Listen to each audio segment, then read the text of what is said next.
عمران خان د کاغذات نامزدګي مسترد کېدو نه پس هم شکست تسلیم کولو نه انکار کړی دی. د کاغذات نامزدګي مسترد کېدو وجه څه د اخر په څه وجه د عمران خان د پارټۍ د کسانو کاغذات مسترد شو؟ نواز شریف په خپل چال کې ګیرېدو والا دی. د پی ټی آی امیدوارانو کاغذات نامزدګي مسترد شو، خو د هغې باوجود نواز شریف پریشانه دی.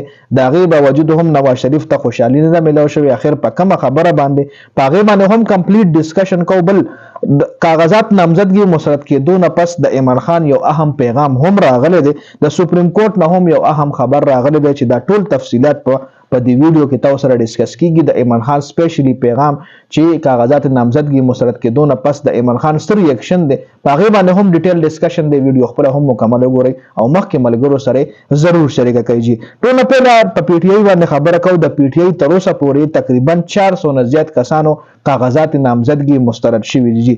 په هغې کې د پی ټی آی تقریبا ټول غټ نومونو کاغذات مسترد شوي دي.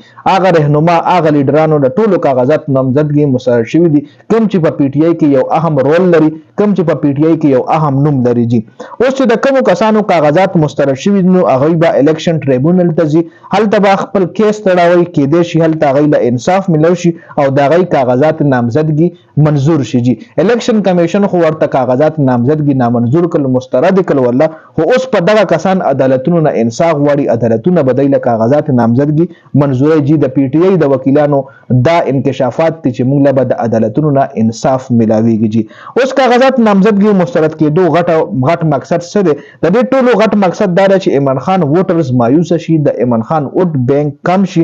او اوسه پورې د پی ټی آی څومره هم اقدامات شوي دي نو د هغې یو مقصد دی چې د پی ټی آی سپورټ کم شي، د پی ټی آی سپورټران کم شي. خو اوسه پورې د عمران خان مخالفین دې مقصد کې لا تر اوسه نه دي کامیاب شوي. د عمران خان مخالفینو هر حربه استعمال کا چې د عمران خان نه د سپورټران لري کې د عمران خان سپورټ کم شي، خو بیا هم دغه خلک په دغه مقصد کې نه کامیابیږي.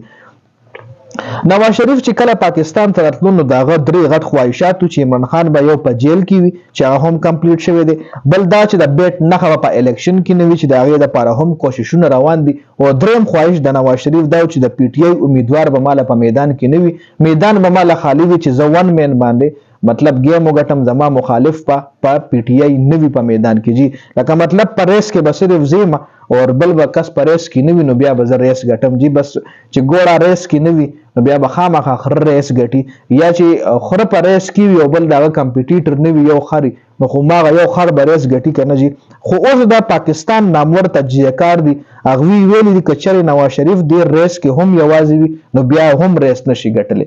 که چېرې نواز شریف په دې ریس کې هم مطلب بل څوک ورسره نه وي خو بیا هم د نواز شریف ګټه ګرانه ده، ځکه د هغه حالات ډېر زیات خراب دي.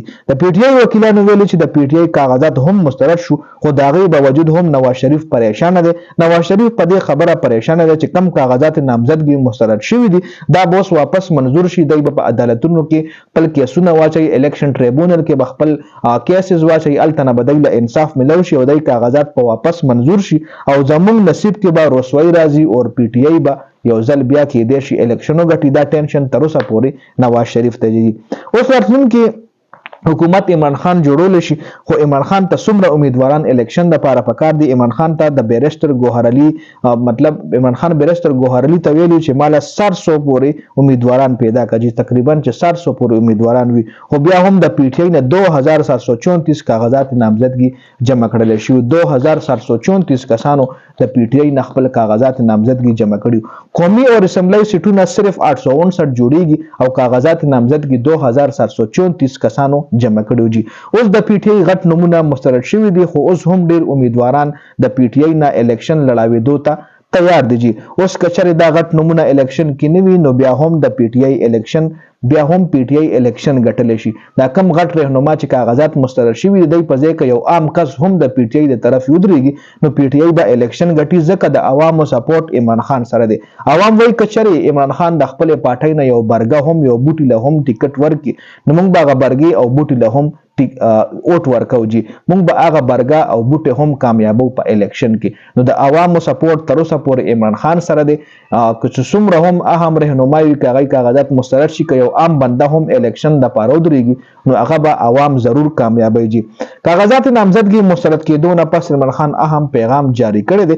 د عمران خان وکیل شعیب شاهین ویلي دی چې عمران خان ټول نظام او خپل مخالفین ایکسپوز کړل او خلک د عوامو منځ ته د عمران خان مخالفین چې کوم دي هغه د عوامو منځ ته د راتلو کوشش هم نه کوي د عوامو منځ ته راتللی هم نشي او عوام دی نه ورځ تر ورځه نفرت زیاتیږي. عوام دی نه ورځ تر ورځه د عمران خان مخالفینو نه ورځ تر ورځه د هغوی په نفرت کې شدت راځي جي. او د عمران خان چې کوم شکست مطلب عمران خان شکست اوس هم نه تسلیموي چې څومره هم دی سره زیاتی وشي خو بیا هم عمران خان شکست نه تسلیموي. عمران خان وایي چې همت په نه بایلو اخري باله پورې اخري اننګز پورې اخري بیټسمن پورې اخري بالر پورې اخري بار پورې بخپل اننګز کو او څومره هم د پی ټی آی سپورټران دی اغلی دا پیغام ورکړی دی چې تاسو همت مه بایلئ زه همت نه بایلم. دا اپډیټس په دې ویډیو کې ډیره زیاته مننه. والسلام.